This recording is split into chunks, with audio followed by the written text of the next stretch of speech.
바이올린의 아름다운 그리고 감동스러운 우리 선율의 찬양 감사합니다.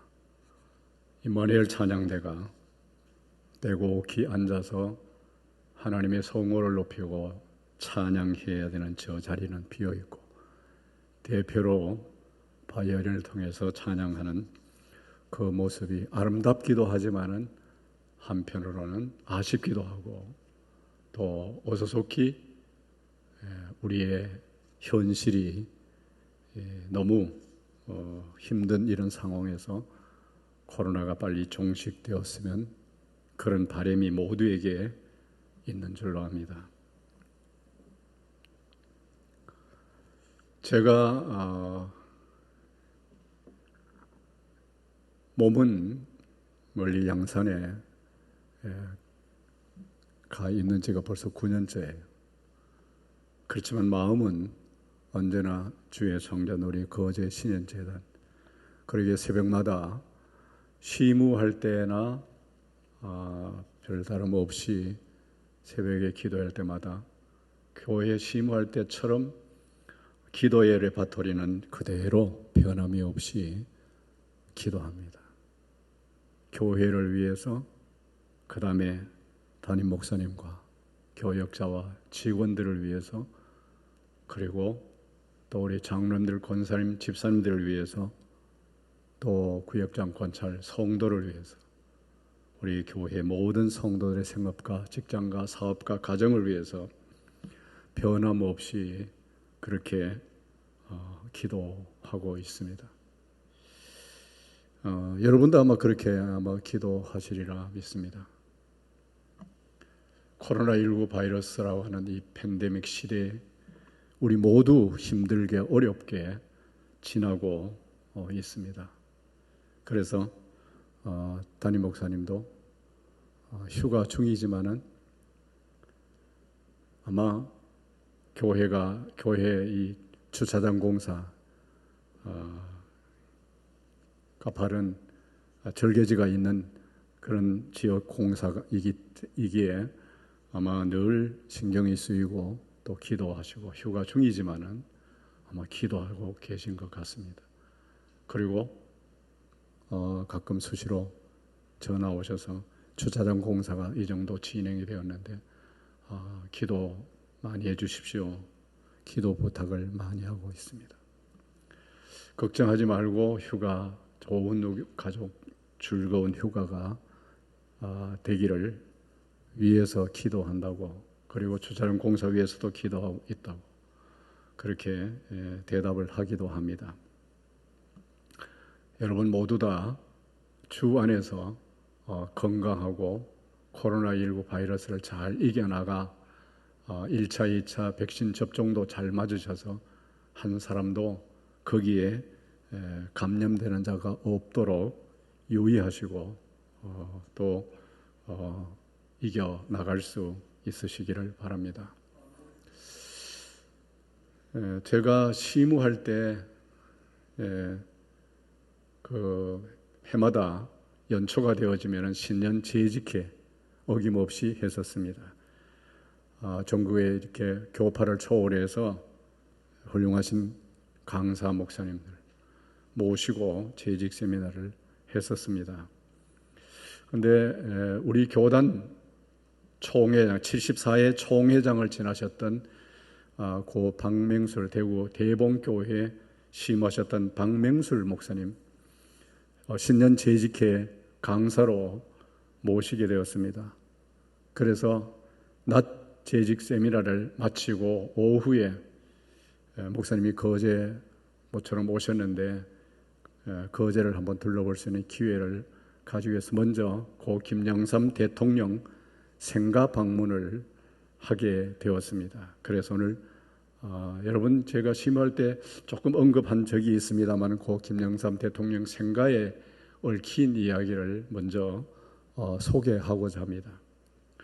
대봉교회 증경 총회자셨던 박맹술 목사님과 함께 생가에 들렸을 때 그때만 해도 거제가 그렇게 발전되지 않았습니다. 제가 거제 첫 발을 디뎌놓을 때에 거제 대교 2차선 거제 대교를 건널 때 대교 건넜을 때 2차선 도로였어요. 한참 이제 4차선 공사를 시작하는 때였습니다.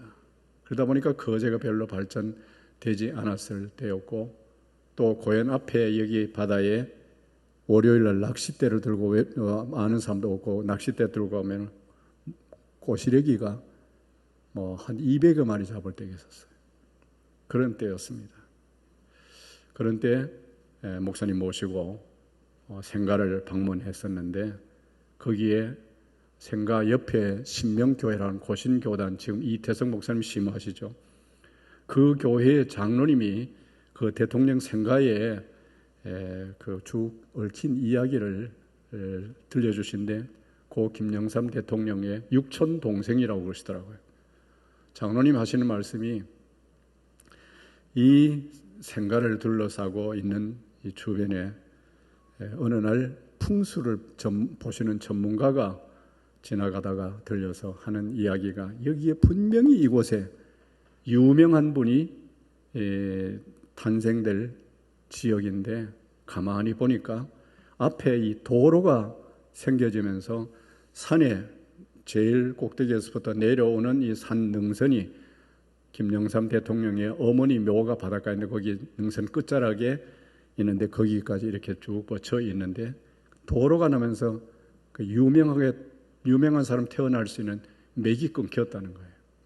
그리고 뒤에 산에는 높은데 상수도 공사를 하면서 거기 또 맥이 끊겼다는 거예요. 그래서 분명히 유명한 사람이 탄생할 수 있는 그런 곳인데, 뒤에도 그 유명한 사람이 탄생할 수 있는 맥이 끊겼고, 앞에도 도로가 나면서 그 맥이 끊겼다라고 이야기를 하시면서, 그 다음 이야기가 있었습니다.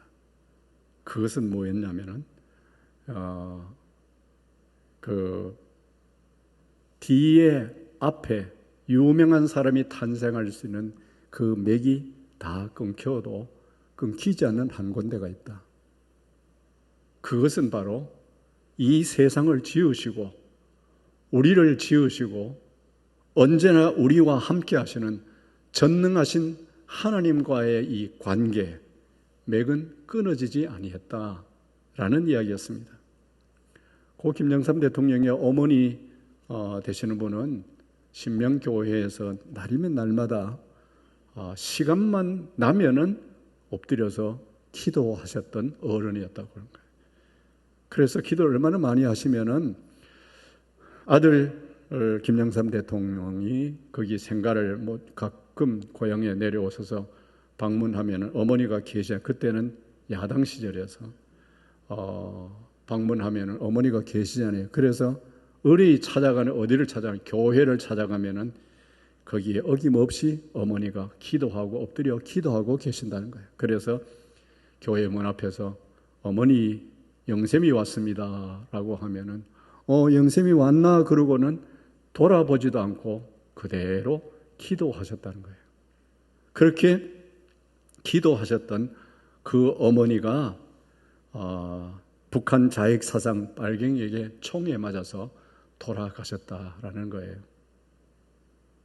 그러면서 그 장로님의 이야기는 하나님과의 관계, 동서남북 좌우 다 맥이 다 끊겨도 하나님과의 관계의 맥이 끊어지지 아니하니까 하나님이 들어서 쓰신다라는 그런 이야기에 박맹슬 목사님과 제가 깊은 감동을 받은 적이 있습니다. 여러분, 고린도 후서 4장 8절 말씀에 보면은 8절 9절 말씀에 우리가 사방으로 우겨 싸움을 당하여도 쌓이지 아니하며 답답한 일을 당하여도 낙심하지 아니하며 박해를 받아도 버림받지 아니하며 거꾸로 뜨림 당하여도 망하지 아니한다라는 말씀이 있습니다. 이사야 43장 1절 2절 말씀 보면 야곱아 너를 창조하신 여호와께서 지금 말씀하시느니라. 이스라엘아, 너를 지으신 이가 말씀하시느니라. 너는 두려워하지 말라. 내가 너를 구속하였고 내가 너를 지명하여 불렀나니 너는 내 것이라. 내가 물 가운데로 지날 때에 빠져들어가지 아니하며 불 가운데로 다닐지라도 타지 아니할 것이다.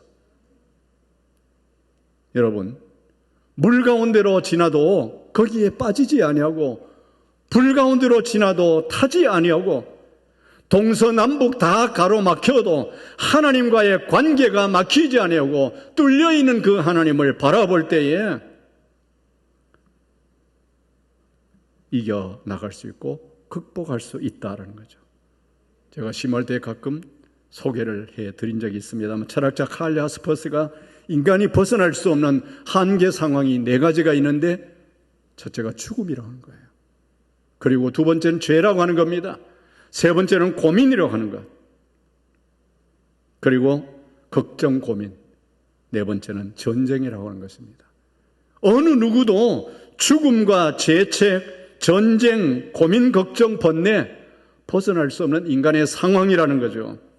여러분, 이런 벗어날 수 없는 인간의 한계를 벗어날 수 있게 하신 분, 전능하신 하나님이신 줄로 믿습니다. 우리를 지으시고 우리를 창조하신 하나님이신 줄로 믿습니다. 주님이 누구입니까? 집에 가끔 가면은 성화 가운데 그런 것 그림 있고 밑에 그리스도께서 이 집의 주인이시오, 식사 때마다 보이지 않는 손님이요 모든 대화에 말 없이 듣는 이시라. 예수 그리스도가 이 집의 주인이고 예수 그리스도가 여러분의 주인이고 우리의 주인이고 우리 가정의 주인이고 우리 삶의 주인입니다. 그분과 관계가 막히지 아니하고 그분과 관계가 단절되지 아니하면은 모든 우리를 단절시키고 벗어나지 못하게 하는 한계 상황을 벗어나게 하시고 이기게 하시고 승리하게 하시는 줄로 믿습니다. 그분은 창조주 하나님입니다. 우리를 지으신 하나님이신 줄로 믿습니다. 앞뒤 잘 될 수 있는 길 다 잘리고 끊기고 막혀도 위로 하나님과의 관계, 신앙의 맥, 기도의 맥이 열려 있으면 한계를 벗어나게 하십니다. 사회주의 국가였던 루마니아 출신 목사님 리차드 범블란드 목사님이 사회주의 국가에서 목사가 되다 보니까 이 복음 전하는 것 때문에 감옥에 갇혔습니다. 옥중에 매여 있으면서 그분이 옥중에서 체험하고 경험하고 간증이 되는 옥중 그리스도라고 하는 책, 조그마한 걸 쓰셨어요. 그 책 속에서 그분의 결론이 무엇이냐? 신구약 성경 66권을 바라볼 때 매일매일 하나님의 말씀을 가까이 하고 하나님의 말씀을 읽는 자에게 아무것도 염려하지 말아라, 두려워하지 말아라. 1년 365일 매일매일 하나님의 자녀들에게 두려워하지 말아라, 염려하지 말아라, 근심하지 말라라고 하는 말씀이었다는 거죠. 하나님의 구원을 경험한 다윗의 감사와 찬양이 감동적으로 묘사된 것이 오늘 우리 부목사님 읽어주신 시편 18편입니다. 하나님의 구원 사역의 웅장함을 묘사하고 있는 이 본문은 첫째로 하나님에 대한 다윗의 신앙 고백과 찬양이 1절, 2절의 말씀입니다. 두 번째로는 사망의 위기에서, 절박한 이 죽음의 위기에서 하나님을 향해서 부르짖는 다윗의 모습이 3절서 6절 말씀입니다. 사방이 단절된 이 위기 상황에서 단절되지 않게 하고 절박한 상황을 뛰어넘게 하시는 하나님을 향해서 부르짖는 다윗의 모습을 볼 수가 있습니다. 그렇게 하나님을 사망의 위기에서 부르짖는 다윗을 향해서 강림하시는 하나님의 위엄이 7절서 15절 말씀입니다. 네 번째로 사망의 위기에서 구원받는 다윗의 모습을 16절서 19절에서 읽어볼 수가 있는데, 이러한 내용에서 우리는 다윗의 이 부르짖는 이 기도의 능력을 여기에서 발견하게 됩니다. 당시 다윗은 사울 왕의 핍박으로 인해서 사망의 위기에 처해 있었습니다. 이러한 극한 상황 속에서 다윗은 결코 낙심하거나 좌절하거나 그리고 넘어지거나 자빠지지 아니하고 절망하지 아니하고 우리와 함께 하시는, 우리를 도우시는, 우리를 지으신, 우리를 창조하신 하나님께 부르짖었습니다. 인간적인 관점에서 보면 절망적인 상황이 있음에도 불구하고 다윗은 하나님의 능력을 통하여 극복할 수 있다라는 확신을 가졌습니다. 바로 이러한 믿음의 기도가, 이러한 다윗의 기도가, 다윗의 신앙이 위기 상황을 완전히 역전시켜서 승리의 발판을 구축하게 만들었습니다.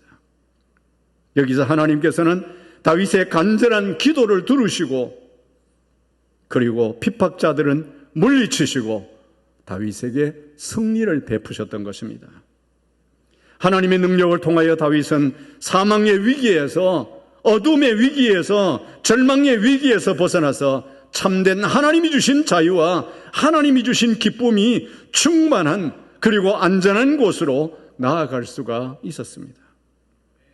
죽음을 눈앞에 두었던 다윗이 이제는 마음껏 하나님을 찬송하며 마음껏 참된 하나님 주신 자유, 하나님 주신 기쁨을 누리는 평안의 사람이 되었던 것입니다. 우리는 여기서 기도의 능력에 대하여 깊은 교훈을 얻게 됩니다. 여러분, 기도는 하나님의 능력을 얻는, 하나님의 도우심을 얻는, 하나님의 구원을 경험하는 가장 효과적인 방법입니다. 그리고 모든 환난을 물리칠 수 있는 원동력이 되어집니다. 참된 기쁨과 자유로 나아가는 지름길이 바로 기도인 것입니다. 그래서 너는 내게 부르짖으라. 내가 내게 응답하겠고 그리고 크고 비밀한 일을 너희에게 보이리라고 예레미야 33장에 말씀하지 않았습니까? 인간의 극한 한계를, 상황을 극복하고 위로 하나님과의 관계가 막히지 않고 열려있는 이런 구원의 역사를 체험했던, 경험했던 다윗은 하나님을 향해서 오늘 이렇게 고백합니다. 나의 힘이신 여호와, 나의 힘이신 여호와, 나의 반석이시오, 나의 요새시오, 나를 건지시는시오, 나의 하나님이시오, 내가 그 안에 피할 나의 바위시오, 나의 방패시오, 구원의 뿌리시오, 나의 산성이시로다라고 오늘 본문 1절 2절에 말씀하고 있습니다. 1절과 2절 이 두 절에서만 자신과 하나님과의 이 관계를 9가지로 표현하고 있습니다. 그뿐이 아닙니다. 다윗은 6절에서 내게 응답해 주신다라고 고백하고 있고 16절에 나를 건져내셨도다라고 말씀하고 그리고 19절에 나를 넓은 곳으로 인도하시고 20절에 상을 주시고 그리고 24절에 갚아주셨고 33절에 나를 높은 곳에 세우셨고 35절에 구원의 방패를 주셨고 35절에 오른손으로 나를 붙드셨고 36절에 실족하지 않게 하셨고 39절에 능력으로 내게 띠띠우셨고 47절에 나를 위하여 보복해 주시고 50절에 인자를 베풀어 주셨도다라고 다윗은 고백하고 있습니다. 여러분, 시편 23편 우리가 너무도 많이 암기하고 외우고 그리고 또 많이 읽는 성경이잖아요. 여호와는 나의 목자시니 내가 부족함이 없으리로다. 그가 나를 푸른 초장에 누이시며 쉴만한 물가로 인도하신도다. 내 영혼을 소성시키시고 자기 이름을 위하여 의의 길로 인도하신도다. 내가 비록 사망의 음침한 골짜기로 다닐지라도 내가 비록 죽음의 음침한 골짜기로 다닐지라도 해 받음을 두려워하지 아니할 것은 주께서 나와 함께 하심이라. 주의 지팡이와 막대기가 나를 안위하시나이다. 주께서 내 원수의 목전에서 내게 상을 베푸시고 기름으로 내 머리에 바르셨으니 나의 잔이 넘치나이다. 나의 평생의 선하심과 인자심이 정녕 나를 따르리니 내가 여호와의 집에 영원히 거하리로다라고 고백하고 있습니다. 여러분 곁에 계시는 하나님, 여러분과 함께 하신 하나님, 여러분을 도우신 하나님, 여러분 지으신 하나님, 여러분 창조하신 하나님이 오늘도 여러분의 가정에 함께 하시고 여러분의 일터에 함께 하시고 여러분의 삶에 함께 하시고 아무리 코로나 팬데믹 이 위기 상황 속에서도 여러분을 지켜주시고 이 교회 위에 함께 하시고 우리의 삶의 현장에 오셔서 붙들어 주시는 줄로 믿습니다. 지금 다윗은 지상에 있는 모든 단어를 총동원해서 이러한 좋으신 하나님께 감사를 드리고 있습니다. 그래도 그의 감사는 표현하기가 어려웠습니다. 왜 그렇습니까? 구원의 은혜가 너무너무 컸기 때문입니다. 그에게 있어서 하나님은 그의 삶의 전부였습니다. 하나님이 존재하기에 다윗은 자기 자신도 존재하고 있다는 것을 지금 깨닫고 있습니다. 그래서 그는 이렇게 고백합니다. 31절에 여호와 외에 누가 하나님이며 우리 하나님 외에 누가 반석이냐라고 말씀하고 있습니다. 여러분, 하나님 외에 누가 하나님입니까? 하나님 외에 누가 반석이 될 수가 있습니까? 전능하신 자는 한 분밖에 없습니다. 그래서 사도행전 4장 12절에 다른 이로서는 구원을 받을 수 없나니 천하 사람 중에 구원받을 만한 다른 이름을 우리에게 주신 일이 없다라고 말씀하고 있습니다. 절대자는 오직 한 분, 내가 의지할 분도 오직 한 분, 나를 도와주실 분도 오직 한 분이라는 겁니다. 그러니 내가 여호와 말고 그 누구를 의지할 것이며 누구를 붙들겠느냐는 거예요. 이사야 41장 8절에서 11절 말씀에 이사야 선자는 이사야를 향해서 땅 끝에서부터 너를 부르고 땅 모퉁이에서부터 너를 택하여 세웠나니 너는 두려워하지 말아라. 놀라지 말아라. 나는 내 하나님이 됨이니라. 내가 너를 도와주리라. 내가 너를 붙들어 주리라. 참으로 나의 의로운 오른손으로 너를 붙들리라고 말씀하여 주셨습니다. 하나님 앞에 나와 예배하는 시간도 여러분을 하나님은 붙들어 주시고 여러분과 함께하여 주시는 줄로 믿습니다. 그 하나님 의지하시기 바랍니다.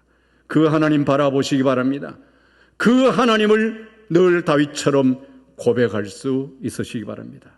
나의 힘이 되신 여호와, 나의 반석이요 나의 요새가 되신 하나님, 고백할 수 있어야 되는 줄로 믿습니다. 죽으나 사나 내가 믿고 의지할 분은 오직 우리 주님뿐이라는 사실입니다. 이 어려운 시대에, 이 어려운 코로나 팬데믹, 이 위기의 시대에 정치는 여러분 지금 실종되어져 가고 있습니다. 경제는 끊임없이 자동차의 브레이크가 파열이 되어서 멈추지 않는 것처럼 경제는 계속해서 무너져 내리고 있습니다. 우리의 삶은 너무너무 각박합니다. 사회는 양극화되어져 있습니다. 그래서 혼란합니다. 단절되어져 있습니다. 2030 세대들이 상실감이 너무 커져 있습니다. 박탈감이 너무 큽니다. 그래서 모두가 불안합니다. 여기에서 우리가 바라보고 여기에서 우리가 의지해야 할 대상이 누구냐는 거예요. 동서남북 다 막혀도 우리가 의지해야 할 대상은 하나님밖에 없습니다. 하나님밖에는 우리를 붙들어 주실 분이 없습니다. 이것을 이겨나가게 해주실 분이 하나님밖에는 없는 것입니다. 이 지금 절망스러운 어두움에서 건져주시는 이가 우리 하나님, 우리 주님 이외에 누가 있겠습니까? 이 사실을 깨닫고 오늘 다윗과 같은 감사와 찬양을 드리는 믿음을 회복해야 될 줄로 믿습니다. 나를 지으시고 나를 창조하신 그 하나님을 의지할 수 있어야 되는 줄로 믿습니다. 복음성 우리가 많이 부르시죠. 즐겨 부르셨던 찬송. 자, 복음성 김석균 씨가 지은 복음성 작사 작곡했는데 나는 행복해요라는 노랫말이 있죠. 주님 한 분 밖에는 아는 사람 없어요. 가슴 깊이 숨어 있는 주를 사랑하는 마음, 주님 한 분 밖에는 기억하지 못해요. 처음 주를 만난 그 날을 울며 고백하던 말, 나는 행복해요. 제 사함 받았으니 아버지 품 안에서 떠나 살기 싫어요. 나는 행복해요. 사랑이 샘솟으니 이 세상 무엇이든 채우고도 남아요. 주님 한 분밖에는 사랑할 리 없어요. 작은 가슴 뜨거웁게 주님 피가 흘러요. 주님 한 분밖에는 약속하니 없어요. 나를 믿고 따르는 자 반석 위에 서리라. 나는 행복해요. 제 사함 받았으니 아버지 품 안에서 떠나 살기 싫어요. 나는 행복해요. 사랑이 샘솟으니 이 세상 무엇이든 채우고도 남아요. 여러분, 코로나 바이러스는 눈에 보이지 않습니다. 그러나 세계적인 질병입니다.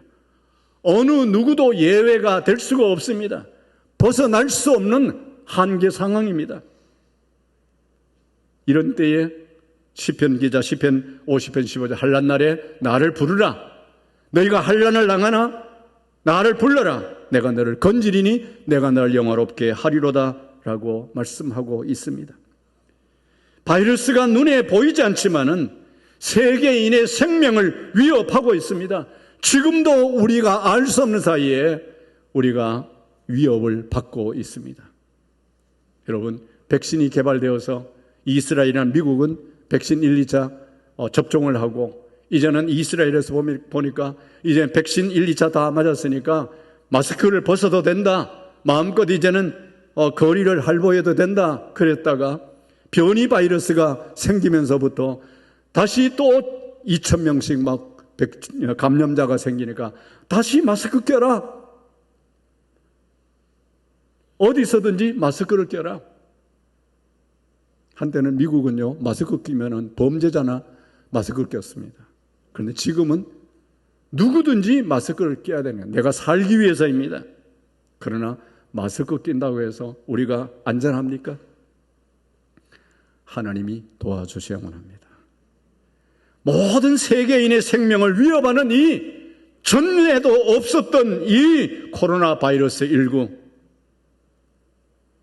그것은 우리의 생명을 위협하지만은 복음이라고 하는 이 생명의 바이러스는 절망을 희망으로 바꾸어줍니다.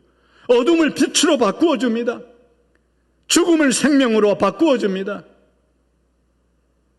우리를 날마다 좋은 길로, 이기는 길로, 승리하는 길로 인도해 주시는 것입니다.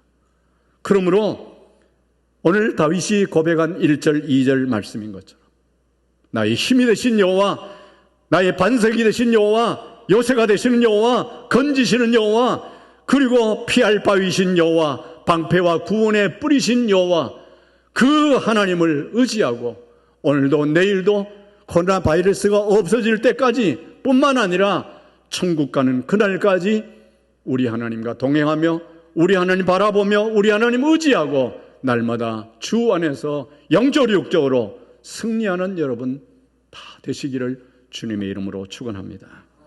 기도하겠습니다. 하나님 아버지, 8.15 광복절 제76주년을 맞이해서 오늘 8.15 광복절 기념주일이기도 합니다. 진리 안에서 진정한 우리 모두가 자유를 누리게 하여 주시옵소서.